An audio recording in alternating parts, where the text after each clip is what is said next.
Okay, so hello everyone. Thank you for joining this privacy talk. I'm very privileged to have an interview today, Mr. Mikhail.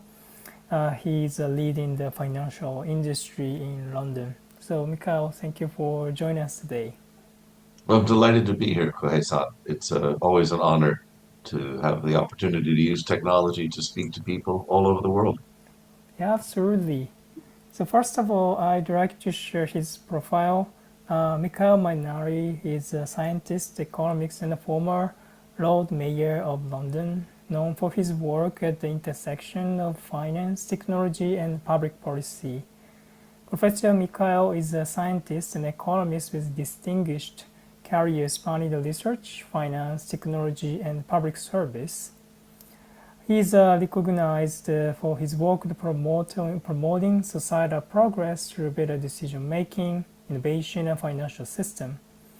He began his career in aerospace and cartography before moving into technology and finance. He was a senior partner at the BDO Hamilton and later served as corporate development director at the UK Ministry of Defence's Defence Evaluation Research Agency, where he led the commercialization of the government R&D.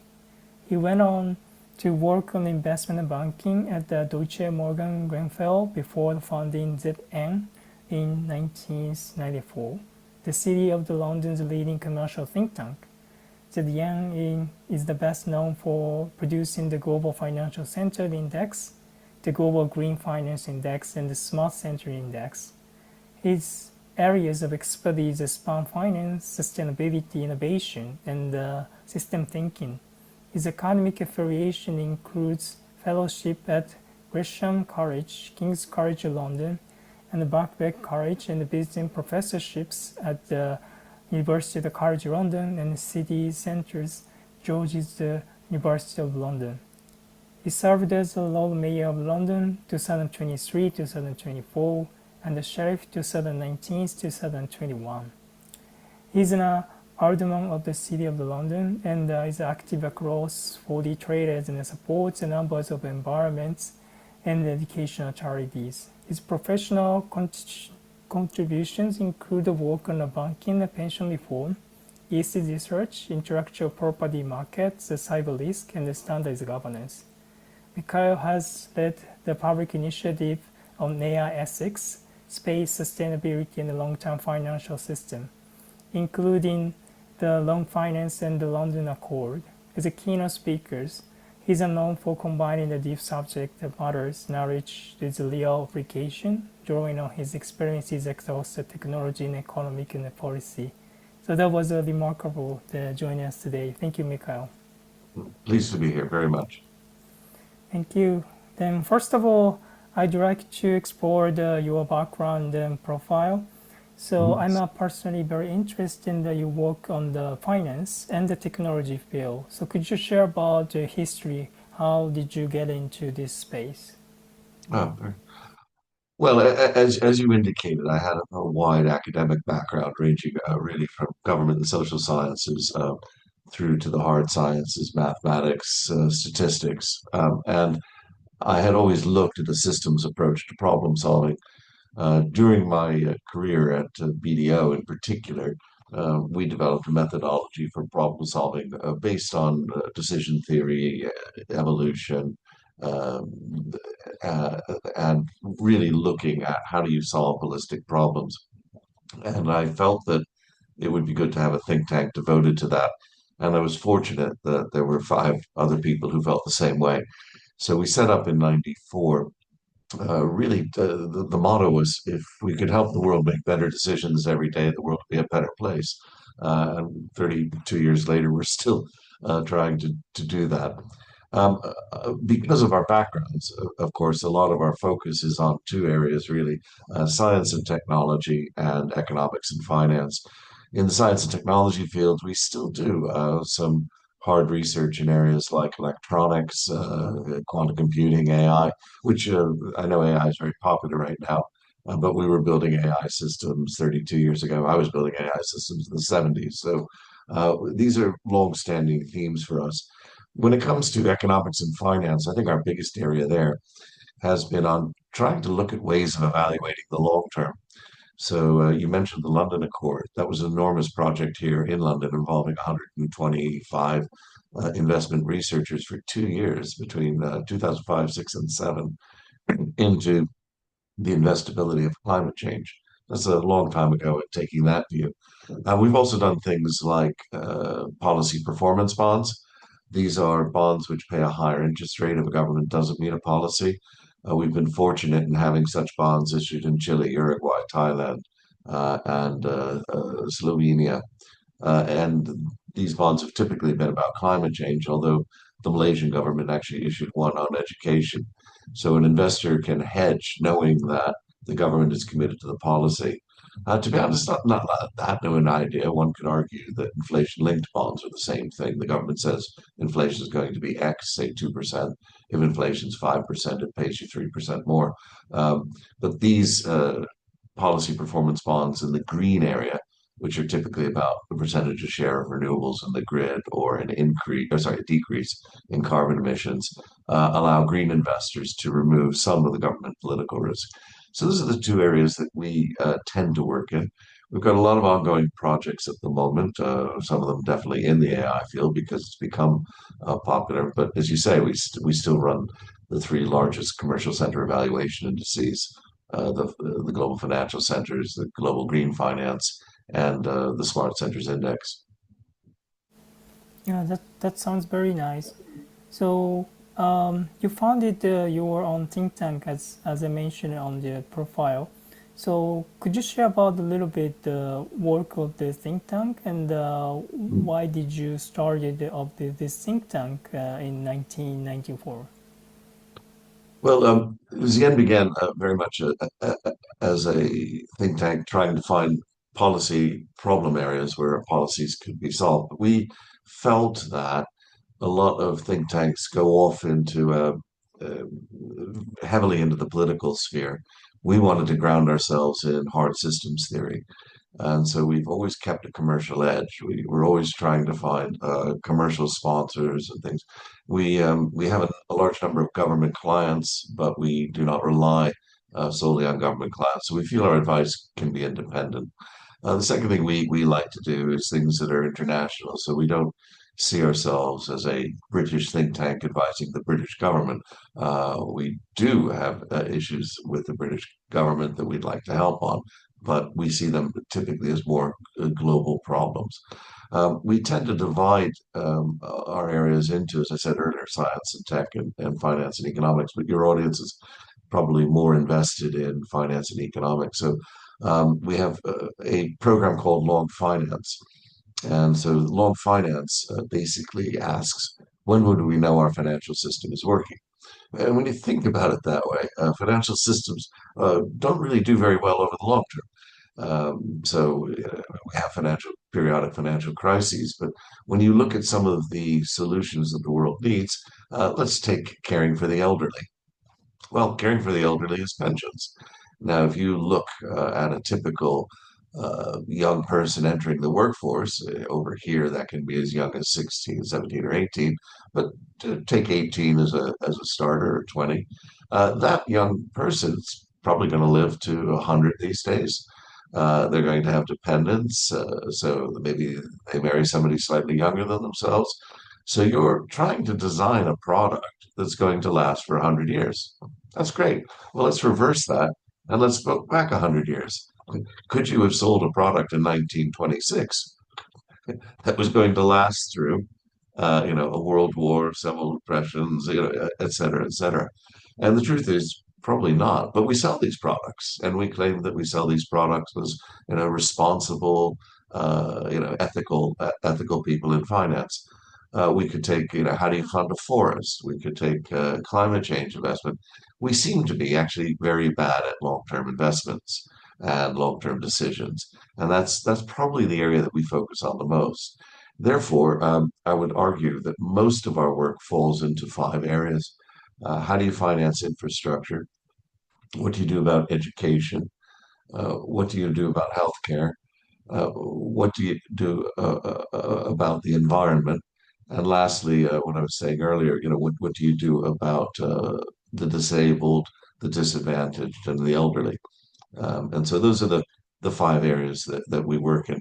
And we typically have one or two product ideas in each area.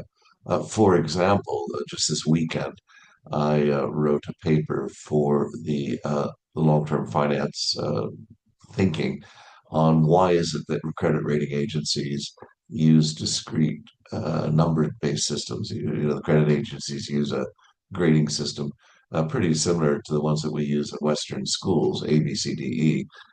They call it AAA or A lowercase a, but basically, why do they do that and not a continuous risk index, which you would normally see as a thing? And this leads to sawtooth distributions as people try and game the index to be, you'd rather be AA than AA minus. So you see a lot of gaming, and this means that when the index moves very slightly, huge numbers tumble from one category to the other. Whereas if you had an index that was more continuous and you moved it slightly, people wouldn't be panicking about these moves. Oh my gosh, we're going, from AA minus to BB plus. And so we're constantly trying to think about ways that the system can be improved for the long term. I see. Yeah, that's quite impressive to see the like a long term action. So that was a very Mm. big impact of the financial perspective. So you hosting of the very interesting. Probably it's called the community. It's a FS club. So you teaching a lot of the contents. I was admired that you're gonna spoken with Dr. Nankabukin about the topics of the privacy by design. So could you tell us about the communities that you've been hosting? What's the purpose of these communities for right now? Well, we realized 15, 20 years ago that business is very much about community. And we see ourselves as being effectively, I wouldn't say servants, but custodians really of our community. And that's people who are interested in making better decisions for the sake of helping others. So we like that. And to do that, we needed to give something back to them. And so we felt that the way to do that was to make sure that we had both group membership. I mean, we work very heavily. Actually, we work quite heavily in the Far East. We have clients in Japan, Korea, China, Vietnam, Singapore, Hong Kong, and but these will typically be corporate clients or governments who are working with us on a particular issue and asking us to help them design a solution. Could be something like sustainable fishing, but how do we galvanize individuals? And so we set up FS Club with the help of a fellow by the name of Chris Skinner. And FS Club is there to make sure that you, as an individual working in finance, can have access to our community, to our discussions, et cetera. So we're very open to that. And anybody's welcome to go to fsclub.net. Membership is free, and they're welcome to see all the resources up there. We publish virtually everything openly, and virtually all of our software is also published freely on a GitHub. So we take that as our ethos to make sure that we're giving back. Yeah, that's amazing. For the Japanese people should be the joining as well. They're I'm very also welcome. very excited for that. Yeah. I'm So afraid the site isn't in Japanese, but all the resources are available. very nice. So as for the next question about you, then you are taking in charge of the significant role as a Lord of the Mayor. Some of the people is familiar with the law of that, but actually not all the people is aware of the law of the Lord of the Mayor. It's a very complex. So could you tell us your role, what was doing, and I suppose you did a lot of things with the Japanese governor as well. So could you tell us about the law of that? Yeah, I can, but in fact, you'll have to hold your finger up and stop me. Um, if you've ever had, sort of a desire to be king or queen for a day, Lord Mayor is that for a year. It's a wonderful role. To explain the role of Lord Mayor, though, you need to explain the City of London. So, to your listeners, in English, there's a big distinction between London, which is a city of strictly within its boundaries, about 10 million. in southeast England, but the city of London is a very tiny district of 2.2 square kilometers. And that's right at the heart of London. So there are 32 boroughs around the city. A lot of people refer to it as the financial district, and it is a financial district, but it is also, interestingly, a very large science, engineering, and technology district. The city of London has existed since about 640 AD. The Romans did inhabit it in roughly 40 AD, but they left in 400, and then people moved back in 600, 640. And what distinguishes the City of London is it is these days it's the world's oldest democratic workers and residents cooperative. I'll unpick that. It is a cooperative. The workforce and the Corporation of London, which is the oldest use of the word corporation in English, dating back again to the 800s. The Corporation of London sits there and it owns a large chunk of the city, something like just under 17%. So we own a lot of the of central London as a group of people who form a community. And the second thing on that one is that the workers have the vote. So what are our workers? Well, we have 696,000 workers in the City of London. That's 2% of the UK workforce, and it generates just under 10% of GDP. Those are astonishing numbers. It's one of the most productive places on the planet.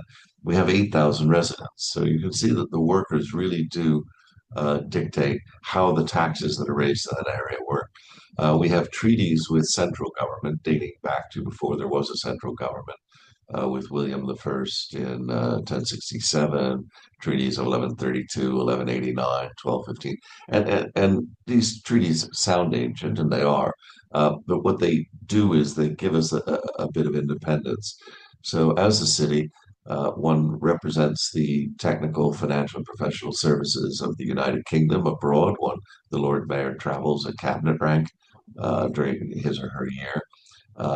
We have our own police force of 850, and we are responsible for cybersecurity and for national anti-fraud campaigns, which touches on a lot of your privacy areas. Um, we have estates to manage. We have a tiny bit of schools, a tiny bit of hospitals.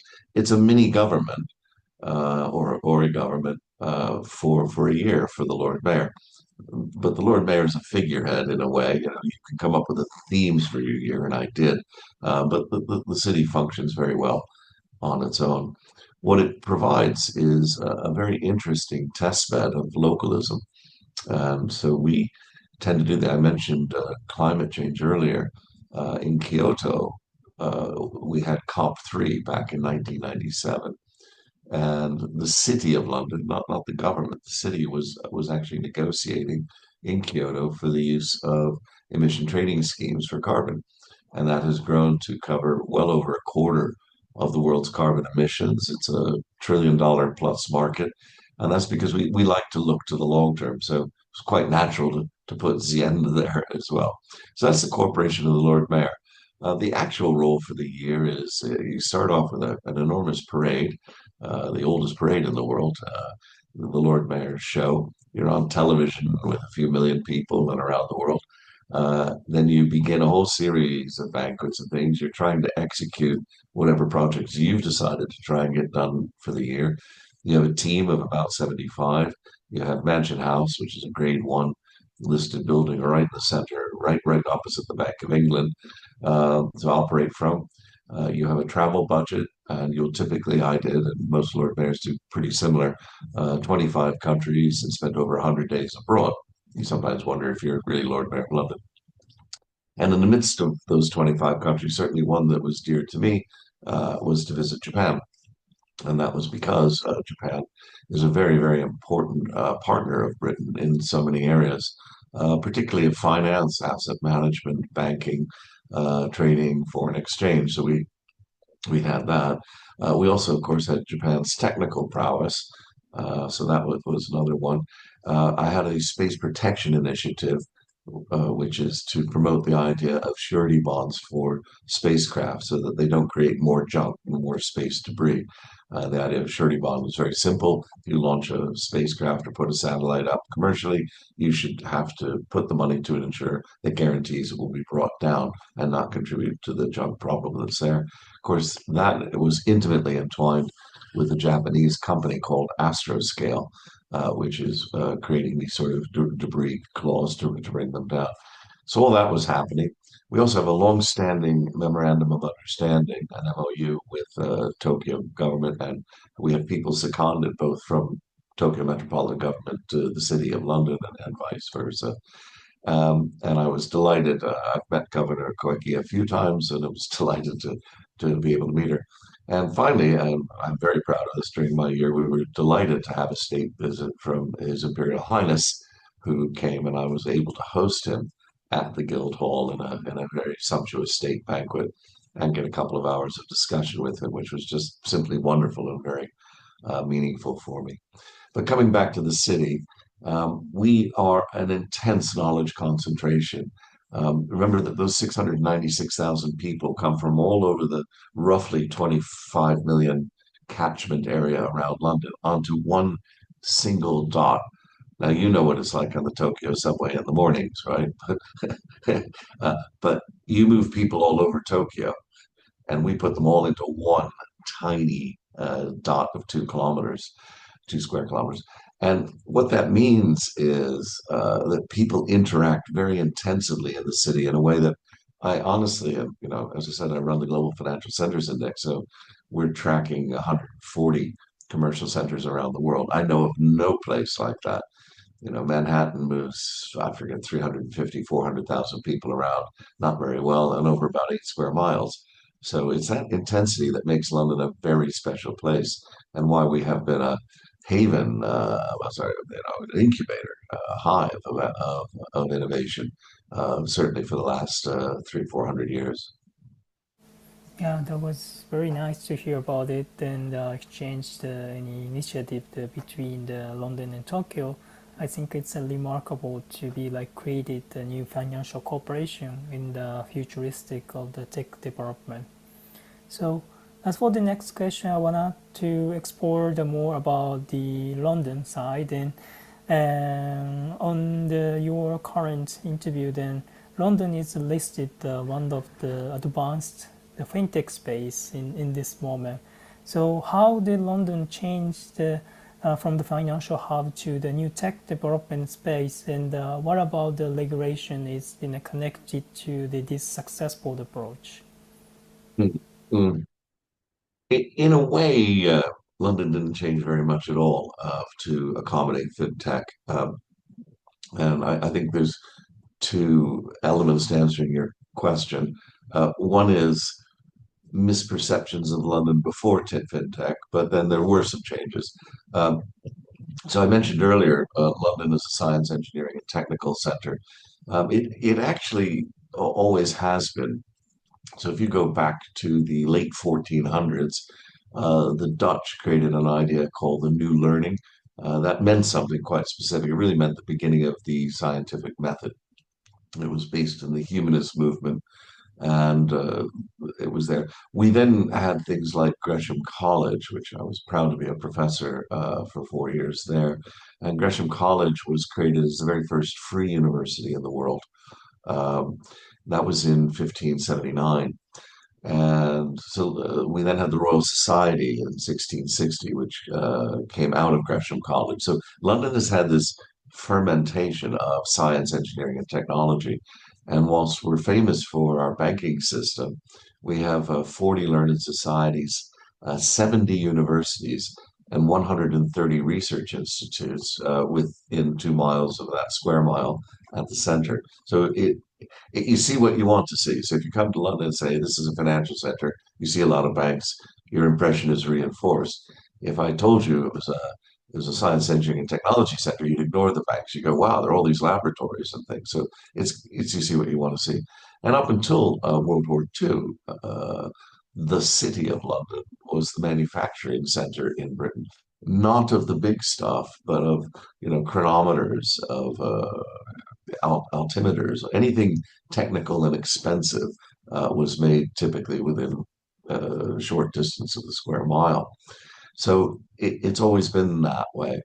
When in the 1980s we had the boom in financial services, largely created by Margaret Thatcher's Big Bang, she allowed competition to flourish, and it did.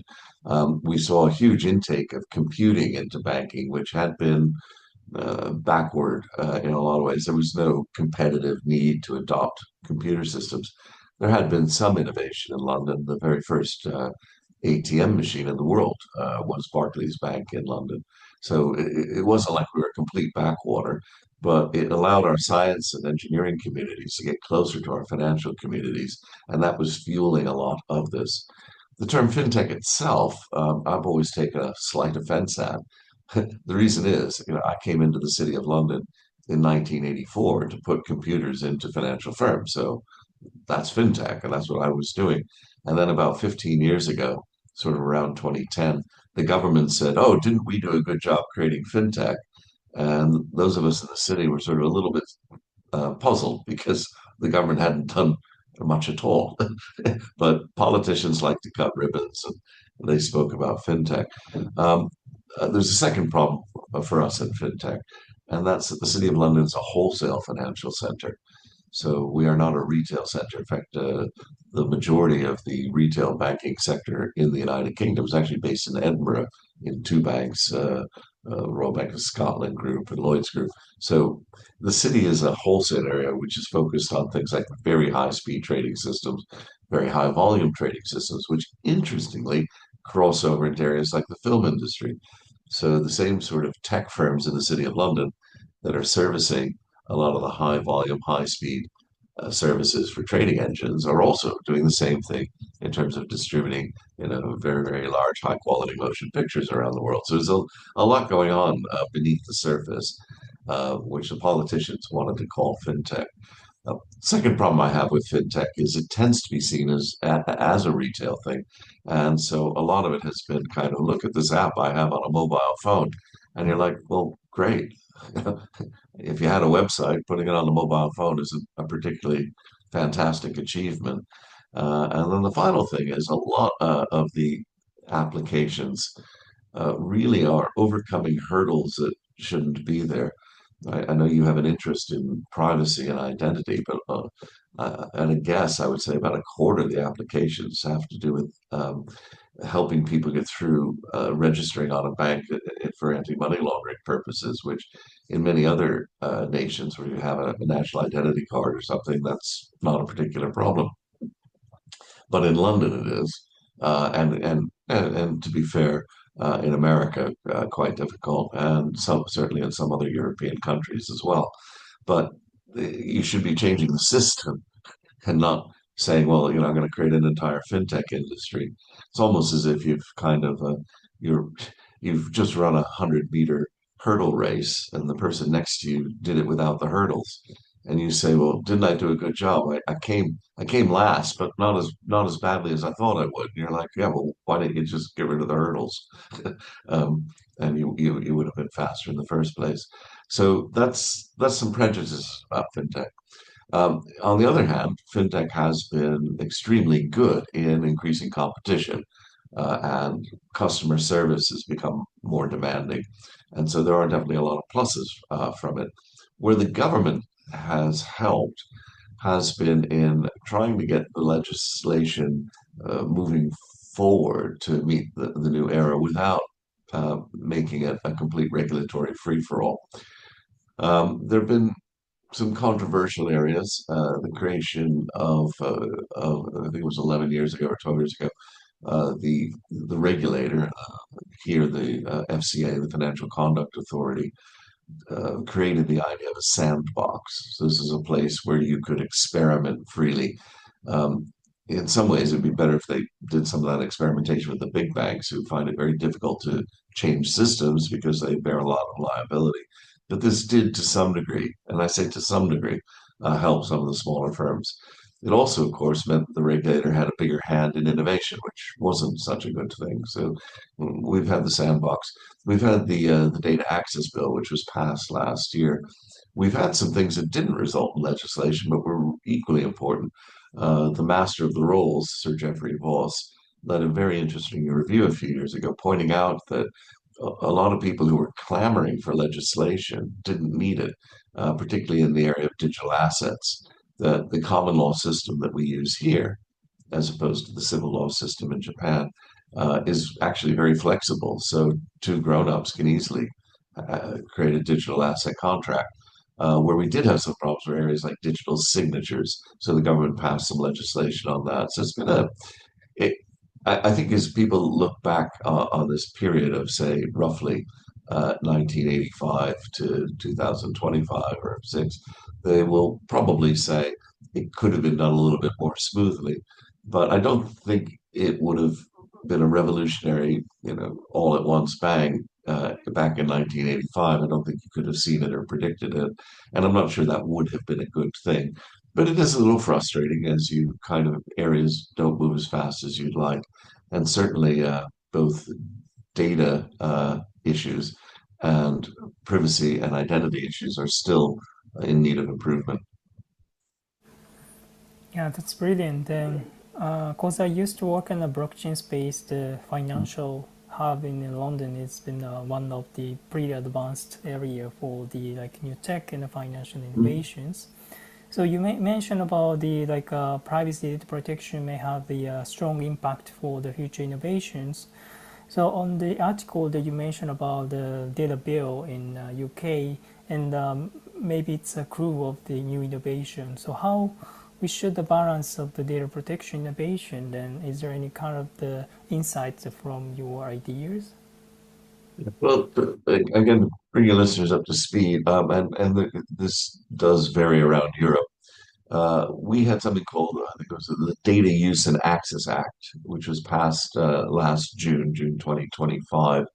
And it was there really to help business uh, streamlining some of the compliance. And, they wanted to modernize a little bit on public services and also to boost some innovation. So the big changes were data processing, digitizing birth and death registration. Believe it or not, it wasn't digitized. Some smart data schemes and restructuring the regulator. So those have been a number of things that are going. Where it didn't really go fast enough was on truly simplifying the compliance. Uh, and what our government has failed to tackle, largely due to some incidents almost 20 years ago, has been digital identity. So I've had the pleasure of working in places like Singapore, where there's a very well structured digital identity system, both for corporates and for individuals. We don't have that here, believe it or not. And that means that proving your identity is really quite difficult. Um, and you have to present a whole bunch of somewhat random documentation, for example, your gas bill, um, but you're on the electoral register. And it's just if you can assemble a few bits of documentation and you can convince a financial services institution, that's fine. This leads to all sorts of difficulty. London's an international city. So, how do you, if you've just moved here and you're a legitimate worker, how do you prove who you are? They won't just accept your passport. But I need to have a gas bill apparently, but I can't have a gas bill because I can't rent a place to pay a gas bill because I can't get a bank account because I can't prove that I live somewhere. And you get a lot of these catch 22s. Now, when I was sheriff of the city, I had a program in fact, it was to strengthen and simplify anti-money laundering. And the catchphrase I had, if London's open for business, try opening a bank account. And I was trying to highlight the need for financial services firms, in particular in the city, to make this process easier for people. We've ultimately, though, we come up against the identity card. The problem is that a previous government 2 decades ago tried to introduce an identity card, but it did it in a way that today looks exceedingly primitive. Firstly, it tied the identity card to the government having a huge centralized database of all of your dealings with government, everything, so your divorce cases, your child care cases, everything was going to be in one big data pile, and we, the government, would take care of it for you. And then they had a whole series of data release scandals. So the public had no confidence in the government's ability to manage data, which strictly has very little to do with the identity card. So that was the first thing, that the identity card became what they call here a third rail. In other words, when you have a train, you have two rails for the track, and the third rail is the electric rail that kills you if you step on it. And this third rail has meant that every time you say, well, this would minister be a lot better with an identity card, they go, no. Meanwhile, of course, we have some exceedingly good examples of well constructed identity systems. I would hold out Estonia as the gold standard. Now, your listeners have probably heard about the Estonian system. I myself, in fact, have an Estonian EID, as it's called, because it makes my work internationally very easy. The problem with the Estonian system is it's 25 years old. Did you know that? And people still, when they hear about it, oh, that's novel. I didn't know about that. So I've been pushing our government as much as it's possible to say they really ought to go for a proper identity system. Their data problems are their data problems, but the identity system is separate. And until we have that, we're going to have these very awkward workarounds in the retail space. In the wholesale space, which is where the corporates operate, it's a little bit easier than it looks. That too could probably be assisted with an identity system, but it's not essential. Yeah, I think the identity is also the key part of the elements of the financial ecosystem. In addition to the tech innovation of the fintech space, they might have the integrities of the AI or new type of the Mm, innovation as well. So you lead a very significant the initiative, the ethical AI approach mm. with the using of the ISO standardization. So could you tell us your initiative and why you choose the ISO is the important for the AI utility in the future? Mm. Yeah, very. Well, so as Lord Mayor, I had six programs, and I mentioned space. I had one on green finance. I had one on mental health. I had one on identity and smart, what we called smart systems. So those were going. Um, and we then had the Ethical AI Initiative. Now, the Ethical AI Initiative was born out of and it's probably important to mention some dates here. We began that. My term of office was from November 23 to November 24, but we began the AI initiative in June of 22. ChatGPT came out later that year, on the 30th of November 22. So we were not reacting to ChatGPT. We were, to some degree, reacting to the EU's AI law. Now, the EU AI law at that time did not contain generative AI or LLMs, large language models. It was an attempt to legislate to avoid things like the Dutch benefits disaster. And in fact, had Britain been in it, we had a post office disaster. These are where large computer systems were putting out data that humans acted on erroneously. So in the Dutch case, they pursued many people for claiming benefits that they hadn't claimed. And this wound up with people going to jail and some people committing suicide. And we had the same problem here with our post office, but we weren't in the EU. So the EU's AI law was there to try and stop that. And the EU's AI law is not a bad law, at least in my opinion. Other people disagree, and that's fine. But it's trying to do the right thing. It's trying to make sure that AI is explicable, that there's no bias in it. It's not a bad law. Where it has a big problem, though, and all the AI laws have an enormous problem, is in defining AI. It's a very difficult thing to define. And the EU's AI Act says that AI is, and then it lists a whole bunch of techniques. And the techniques start out, if you're in the field, you may remember expert systems, which was a big thing in the 70s and 80s. You, if I said machine learning, you'd be, well, that's pretty vague, but okay, I get machine learning. And then it says statistical techniques. I don't know, did you ever use a spreadsheet to average some stuff? See, that then becomes AI. Uh, then just to make sure they got everything at the very end of it, they say, and logic programming. Well, logic programming is all of computing. So the law is very broad. Um, and from a London perspective, one of our biggest issues is we are a services center. So if we can't export AI services without some kind of, which are all of our computing services, so that's doing a portfolio adjustment in an insurer, that's advising you on your portfolio as an investor, that's doing an FX trade, anything that uses a computer. Suddenly, we need to have a certificate or something to prove that we're compliant with the EU's AI law. Oh my gosh. And then you have America. So every state in America now has some AI regulation. I think most of them have AI. I think all 50 states have now got AI regulation in insurance. So if you are an insurer in Tokyo Marine, and you want to sell some stuff into Alabama, oh, do you have the Alabama? Do you meet that regulation?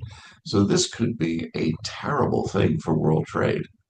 And we, the City of London, Tokyo, we like trade. That's one of the biggest principles that cities are founded on is open, fair, competitive trade.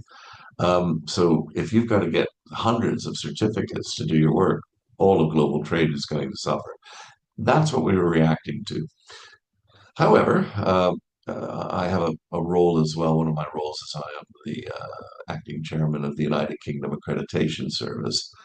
We are responsible for all the standards, the ISO standards, many other standards, and how some 800 certification agencies use those in shipping or in food safety, and the 3,500 laboratories in Britain that also do that work. So I have a good understanding. And in that field, we, the standards community, had begun building a system called ISO 42001. And 42001 was begun some 20 years ago because we could see that we would need a standard for the responsible use of AI in business. Um, Many of your listeners will be familiar with ISO 27,000 or 65,000 or 9,000 or 14,000. So 42,001 is the same sort of thing. Management system, making sure you've done this. If you comply with all these things and you get inspected by a proper independent auditor, you can have a certificate. And that had come out really also in 22. So my job as Lord Mayor, I felt in the AI space was not to try and do AI research or anything because that was all being done, or no need to promote it. Oh, AI is the next big thing. No, it was more like you're going to come across this regulatory thing. Wouldn't it be really nice if everybody in the world agreed on 42,001, which is why ISO standards exist, so that you can get one certificate rather than hundreds? So we did three things. We created an ethical AI course where you were taught the ethics of principalism as they apply to AI, and also in the same course about 42,001. At the time I left office, which is a year and a half ago, over 30,000 people had taken that course. I was very pleased with that in well over 65 nations. In fact, I gave out my very first certificates in the Middle East to a group of Saudis who'd taken it before anybody in London. Um, the second thing that we did was we corralled the support of the International Corporate Governance Network. For your listeners, that is about half of the global assets in the world. About $77 trillion of assets are in this group, and half of them, 33 trillion, agreed that they would sign something called the Coffee House Consensus, which was that they would promote the use of 42,001 in countries where they invest and in companies in which they invest. And the final thing we did was we created something called AI quality infrastructure, which is currently based in Barcelona, Spain. And what AI quality infrastructure is a group of getting on for about 70 countries, I believe, who are promoting AI 42,001 as the responsible standard. Now, in the case of Japan, I had the delight of going to the government's chief advisor whilst I was there 2 years ago.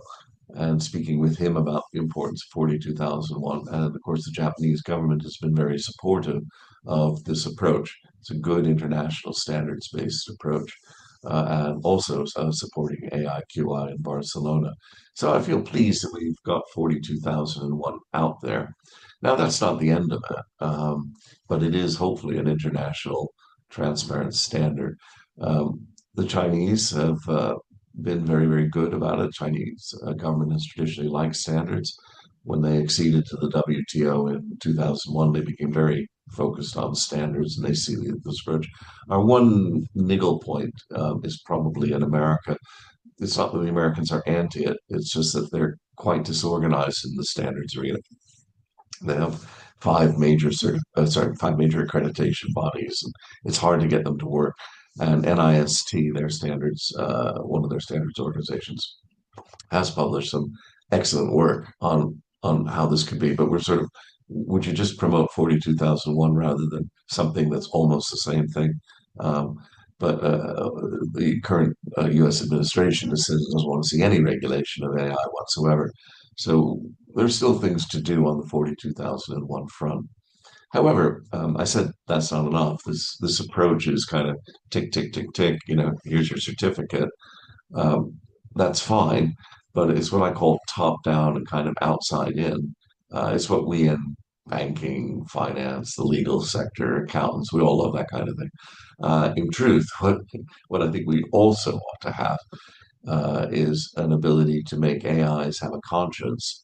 Yeah, I like to define a conscience as how you behave when nobody else is looking.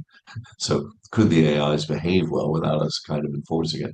And so I'm actually leading a research project with a CEO named Maury Schenk, and we are currently building, and what we've built actually, three-quarters of it, and it's working, and we've got another bit we wish to finish, something called ordinary wisdom, where we're looking at how can we give AIs bodies of text that will make them act ethically? How can we help them understand through metrics when they're in an ethical decision-making mode or not? And how can we test them and benchmark them against ethics? So to give you like a simple example, um, Kausan, you've built a medtech AI and I've built a fintech AI. And I go to your medtech AI and I say, "Hey, I'm feeling depressed." And the medtech AI says, "Yeah." So why? "Oh, it's because I'm poor." Well, poverty can make you feel depressed, Michael. Yes, but what can I do about it? Well, I've got some Antarctic precipice bonds you should buy, Michael. When you, as the owner of the medtech, should be saying, "Stop doing that. You're not qualified to give financial advice. Stay out of it." Meanwhile, you come to see my fintech, and it says, "Go ahead.